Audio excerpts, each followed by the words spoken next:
మనందరం కూడా ముఠాలు తుదముట్టించాల్సిన అవసరం ఉంది. గట్టిగా ఉంటామని మన పార్టీ వాళ్ళని కూడా నేను అరెస్ట్ చేసి ముఠాల్ని పూర్తిగా రూపుమాపిన చరిత్ర తెలుగుదేశం పార్టీదని చెప్పి కూడా నేను తెలియజేస్తున్నాను. ఎవరైతే మత కలహాలను కూడా పూర్తిగా కంట్రోల్ చేశాం. ఈరోజు పెద్ద సవాల్ దిశ మనందరికీ, రాజకీయ పార్టీలో ఉండే వాళ్లే రౌడీలైతే, రాజకీయ పార్టీల నేతలే నేర చరిత్రలైతే రాజకీయాలు అండగా తయారవుతాయి. బయట గొడవ చేస్తారు, బయట హత్యలు చేస్తారు, ఆ నేరం మన మీద వేస్తారు, లోపల వచ్చి గొడవ చేస్తారు. ఇది చాలా ప్రమాదకరమైన ఇది. నిన్న నాకు ఒక సవాల్ వస్తే నేను చూశాను దిశ, మదనపల్లి ఆర్డీఓ ఆఫీస్ ఫైల్స్ తగలబెట్టారు. అంత మునుపు ఎన్నికల్లో రిజల్ట్స్ రాలేదు. ఇక్కడ సిబిసిఐడి ఆఫీసులో చాలా ఫైల్స్ని తగలబెట్టారు, హెరిటేజ్ ఫైల్స్ అవన్నీ తగలబెట్టారు. తర్వాత ఎన్నికలైన తర్వాత పిసిసిబి పొల్యూషన్ కంట్రోల్ బోర్డ్ ఫైల్స్ తీసుకుపోయి ఆ ఫైల్స్ తీసుకొచ్చి కరకట్ట పైన తగలబెడతా ఉంటే ఆ విలేజర్స్ చూసి తరుముకుంటే పారిపోయారు. అది కేసు పెట్టాను.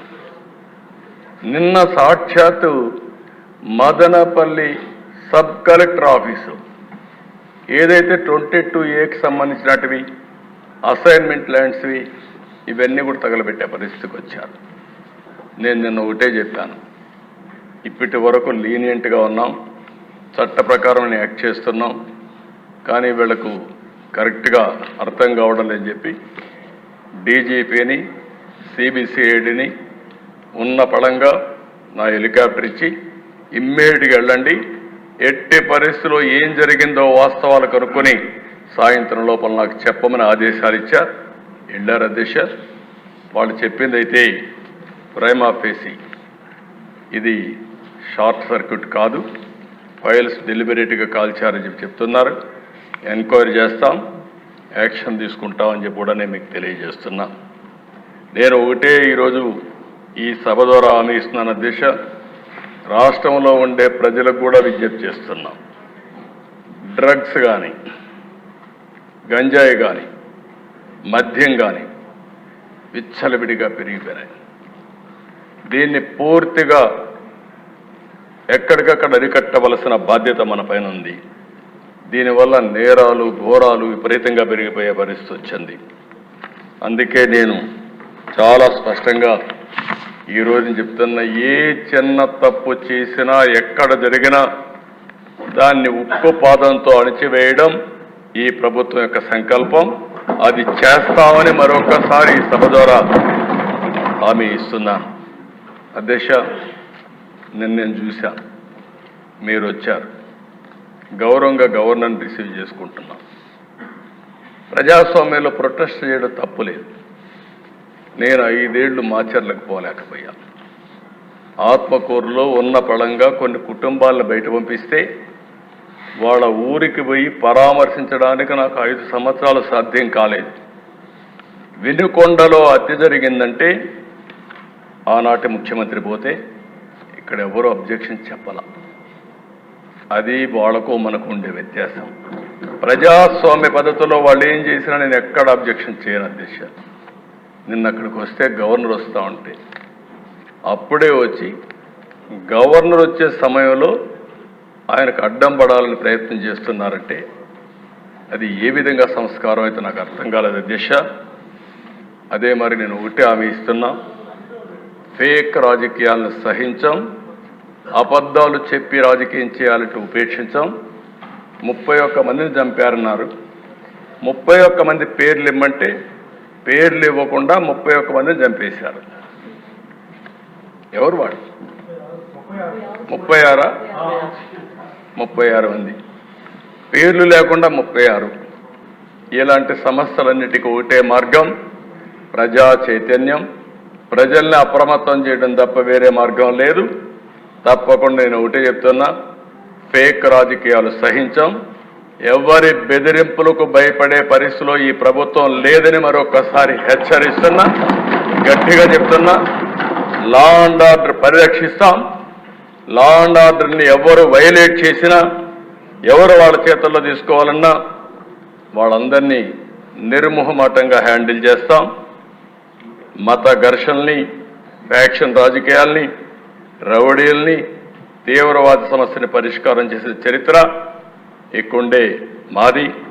నేరాలు చేయాలనుకుంటే రాష్ట్రం నుంచి బయట పారిపోయే పరిస్థితి వస్తుంది తప్ప ఇక్కడుండి నేరాలు చేసి రాజకీయ ముసుగులో మీ ఇష్ట ప్రకారం ఆడాలంటే మాత్రం జరగనీయకుండా చేస్తామని చెప్పి నేను హెచ్చరిస్తున్నా.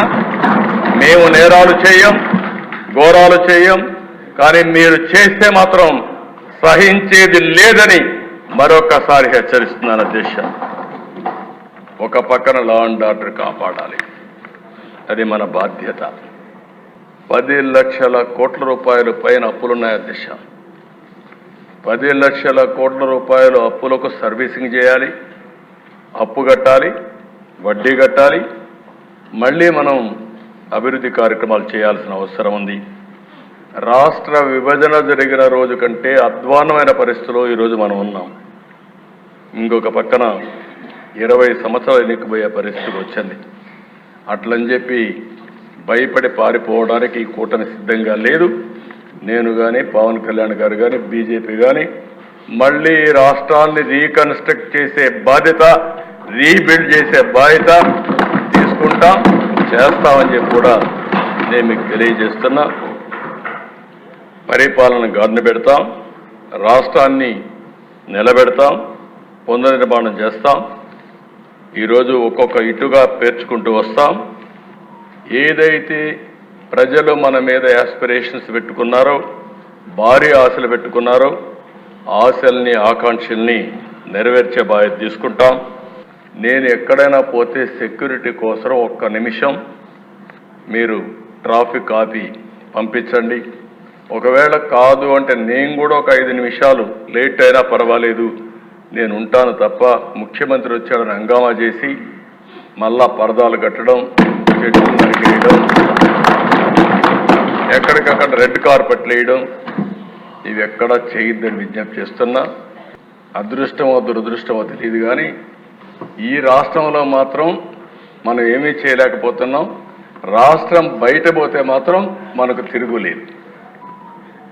ఏ జిల్లాకు, ఏ రాష్ట్రానికి పోయినా మన వాళ్ళే ఉంటారు, ఏ దేశానికి పోయినా మన వాళ్ళే ఉంటారు. అదే నా ఆలోచన. మళ్ళీ తిరిగి అలాంటి పరిస్థితి ఈ రాష్ట్రం రావాలి. ఈ రాష్ట్రంలో ఉండే ప్రజానీకం ఒక సమర్థవంతమైన ప్రజానీకంగా మనం చేసుకోవాల్సిన అవసరం ఉంది. 974 కిలోమీటర్ల తీర ప్రాంతం ఉంది. ఎవ్వరికీ లేని అదృష్టం ఇది. పోర్ట్లు, ఎయిర్పోర్ట్లు నిర్మాణం చేసుకోవాలి, పోర్ట్ లెడ్ ఎకానమీకి ముందుకు పోవాలి, లాజిస్టిక్స్ హబ్గా చేసుకోవాల్సిన అవసరం ఉంది. అయితే ఆ దిశ రాత్రికి రాత్రే ఇవన్నీ అయిపోతాయని నేను చెప్పలేను, కానీ కష్టపడితే అసాధ్యం కాదు. ఈరోజు దిశ మొట్టమొదటిసారిగా మా కూటమి, నేను కానీ, పవన్ కళ్యాణ్ గారు కానీ, బీజేపీ లీడర్స్ కానీ ఢిల్లీకి పోయినప్పుడు చాలా స్పష్టంగా రిక్వెస్ట్ చేశాం. అందుకే మొట్టమొదటిసారిగా 5 సంవత్సరాల తర్వాత మీరు చూస్తే కేంద్ర బడ్జెట్లో ఆంధ్రప్రదేశ్ రాష్ట్రానికి తగిన గుర్తింపు వచ్చింది. దీంతో ఒక నమ్మకం పెరిగే పరిస్థితికి వచ్చింది. అమరావతి క్యాపిటల్కి special finance support multilateral development agency ద్వారా దగ్గర ఒక 15,000 కోట్ల రూపాయలు ఇవ్వడానికి కేంద్రం ప్రతిపాదన పెట్టింది. ఈరోజే బడ్జెట్లో కూడా ఫైనాన్స్ మినిస్టర్ గారు చాలా స్పష్టంగా చెప్పారు. రెండవ దిశ పోలవరం. ఏదైతే ఈ దుస్థితికి కారణం ఇప్పుడిప్పుడే రిపోర్ట్ కూడా ఇచ్చారు. ఆ రిపోర్ట్ ప్రకారం ప్యారలల్ డయాఫామ్ వాల్ కట్టాలని, దాన్ని రిపేర్లు చేస్తే కుదరదని చెప్పి ఇచ్చారు. అది కూడా పూర్తి చేస్తే వీలైనంత తొందరలో మేము పూర్తి చేస్తాం పోలవరం అని కేంద్రం ముందుకు వచ్చింది. దీనికి మనస్ఫూర్తిగా ధన్యవాదాలు తెలియజేసుకుంటున్నా. ఇంకొక పక్కన దిశ essential infrastructure will be provide for water, power, railways, roads ఇవన్నీ ఇవ్వడానికి ఒకటి కొప్పర్తి కడప జిల్లా, రెండోది ఓర్వకల్ కర్నూలు, ఈ రెండుకు కూడా కేంద్రం ముందుకు వచ్చారు. ఇది శుభ పరిణామం, దీనికి మనస్ఫూర్తిగా అభినందిస్తున్నాను. ఇంకొక పక్క దిశ ఏదైతే గ్రాంట్స్ బ్యాక్వర్డ్ డిస్ట్రిక్ట్స్ రాయలసీమ 4 జిల్లాలు, ఉత్తరాంధ్ర 3 జిల్లాలు, ప్రకాశం జిల్లా 1, మొత్తం ఫస్ట్ టైం ప్రకాశం జిల్లా కూడా అడిగాం. ప్రకాశం జిల్లా కూడా ముందుకు వచ్చారు, ప్రకాశం జిల్లా దాంట్లో ఇంక్లూడ్ చేశారు. We're very happy. ఎందుకంటే ప్రకాశం జిల్లా బ్యాక్వర్డ్ ఏరియా మొత్తం అలాంటి జిల్లాకు అన్యాయం జరుగుతున్న ఉద్దేశంతో గట్టిగా అడిగితే ఇది కూడా యాడ్ చేశారు. ఈ 8 జిల్లాలకు కూడా ఆర్థిక సహాయం చేస్తామని ముందుకు వచ్చారు. దానికి కూడా మనస్ఫూర్తిగా మనం అడిగిన డిమాండ్స్ ఉన్నాయి, ఇవన్నీ వర్కౌట్ చేస్తాం. ఇది కూడా మనం ముందుకు తీసుకెళ్తాం. ఇది కాకుండా ఎకనామిక్ గ్రోత్కి మన దగ్గర డబ్బులు లేవు. దీనికి క్యాపిటల్ ఎక్స్పెండిచర్ కింద, ఇన్వెస్ట్మెంట్ కింద కేంద్రాన్ని ఆర్థిక సహాయం అడిగాం. దానికి కూడా ముందుకు వచ్చారు అధ్యక్ష. దానికి కూడా మనస్ఫూర్తిగా ఈ సభ ద్వారా కేంద్రానికి ధన్యవాదాలు, కృతజ్ఞతలు తెలియజేస్తున్నాను. ఈ బిగినింగ్ మాత్రం వెంటిలేటర్ పై నుండి ఆంధ్రప్రదేశ్ రాష్ట్ర ఆర్థిక వ్యవస్థకి ఇప్పుడు ఆక్సిజన్ ఇచ్చారు. ఇది ఆక్సిజన్ మాత్రమే, ఇది ప్రారంభం మాత్రమే. ఇక్కడి నుంచి మనం కూడా కష్టపడాలి, కేంద్రం సహకరించాలి. ఈ రెండో తీసుకొని మనం ముందుకు పోవాల్సిన అవసరం ఉంది. అదే మరిగా దశ ఈరోజు మీరు చూస్తే కేంద్రం కూడా ఒక బడ్జెట్ పెట్టారు, చాలా పాజిటివ్గా ఒక ప్రోగ్రెసివ్ పాలసీ తీసుకొచ్చారు. వికసిత్ భారత్ 2047 ఒక నిర్దిష్టమైన లక్ష్యాలతో ముందుకు పోతున్నారు. తప్పకుండా నరేంద్ర మోడీ గారి నాయకత్వంలో ఈ దేశం ప్రపంచంలోనే ఒక అగ్రదేశంగా తయారవుతున్నట్లో అనుమానం లేదు. అదే సమయంలో మనకు కూడా ఒక నిర్దిష్టమైన ఆలోచన, పేదరికం లేని సమాజం, అదే మరి ఆర్థిక అసమానతలు తగ్గించే వ్యవస్థ రావాలని మనస్ఫూర్తి కోరుకుంటున్నాం. జీరో పావర్టీ ఈజ్ అవర్ స్లోగన్గా ఉండాలి. మీరు కూడా మీ నియోజకవర్గాలన్నీ పోటీ పడాలి. ఏ నియోజకవర్గం ఎప్పుడైతే జీరో పావర్టీ నియోజకవర్గంగా, జీరో పావర్టీ జిల్లాగా, జీరో పావర్టీ రాష్ట్రంగా తయారు చేయడం మనందరి ధ్యేయం కావాల్సిన అవసరం ఉంది. నా ఆలోచన ఒకటి పేదరికం లేని సమాజం, 2 తెలుగు జాతి ప్రపంచంలోనే నెంబర్ 1 జాతిగా ఉండాలనేది నా ఆకాంక్ష. దీనికోసం 4 గంటలు పనిచేస్తాం. అయితే తొందరలోనే ఒక బడ్జెట్ ప్రవేశపెడతాం. దాంట్లో మీ అందరికీ క్లారిటీ ఇస్తాం, రాష్ట్ర ప్రజలందరికీ క్లారిటీ ఇస్తాం. ఏ విధంగా అభివృద్ధి చేస్తామో, మనకుండే వనరులు ఏమున్నాయి, ఇబ్బందులు ఏమున్నాయి, అన్ని విషయాలు చెప్తాం. అంతేకాకుండా సూపర్ 6 కూడా చెప్పాం. ఆ సూపర్ 6 ఏదైతే మేము చెప్పామో తప్పకుండా అమలు చేయడానికి ముందుకు పోతామని మరొకసారి హామీ ఇస్తున్నాం. ఇప్పటికే 40 రోజులైంది. 40 రోజుల్లో మీరు చూస్తే అధ్యక్ష, మొదటి సంతకం 5 సంతకాల పని పెట్టాను.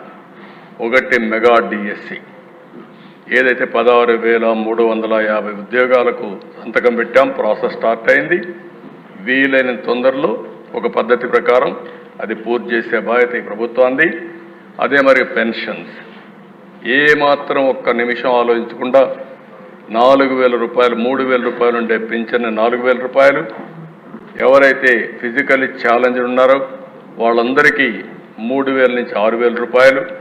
అదే మేరకు ఒకేసారి ప్రతి ఒక్క ఇంటికి అసాధ్యమన్నారు సచివాలయ సిబ్బంది, పని చేయలేరని చెప్పారు. కానీ ఇది సాధ్యమని నిరూపించి ఒకే రోజు పెన్షన్లు ఇచ్చిన ఘనత కూడా ఈ ఎన్డీఏ ప్రభుత్వాన్ని. అది కూడా పూర్తి చేశాం. ఇంకో పక్కన దిశ అన్నా క్యాంటీన్ 5 రూపాయలకే అన్నం పెట్టే కార్యక్రమం ఆగస్టు 15 నుంచి కనీసం 100 క్యాంటీన్లో ప్రారంభమవుతుంది. మిగిలినటన్ని కూడా మళ్ళా రోల్అవుట్ చేస్తాం. ఇదే కాకుండా దేశ స్కిల్ సెన్సస్ దేశంలో ఎక్కడా చేయని విధంగా ఒకరోజు నేను పవన్ కళ్యాణ్ గారు ఒక మీటింగ్కి వెళ్తున్నాం.